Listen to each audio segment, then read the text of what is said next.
ನರವಿಂದದೊಳಗನ್ನ ಉಳುಗಿಳಿಯ ಮಾಡಿ ನರವಿಂದದೊಳಗನ್ನ ಉಳುಗಿಳಿಯ ಮಾಡಿ ಸಲಹುತ್ತ ಶಿವ ಶಿವ ಎಂದೋದಿಸಯ್ಯ ಸಲಹುತ್ತ ಶಿವ ಶಿವ ಎಂದೋದಿಸಯ್ಯ ಭಕ್ತಿಯೆಂಬ ಪಂಜರದೊಳಗಿಕ್ಕಿ ಭಕ್ತಿಯೆಂಬ ಪಂಜರದೊಳಗಿಕ್ಕಿ ಸಲಹು ಕೂಡಲ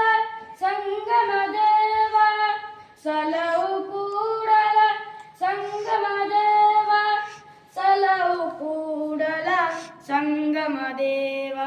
ನರವಿಂದದೊಳಗನ್ನ ಉಳುಗಿಳಿಯ ಮಾಡಿ ನರವಿಂದದೊಳಗನ್ನ ಉಳುಗಿಳಿಯ ಮಾಡಿ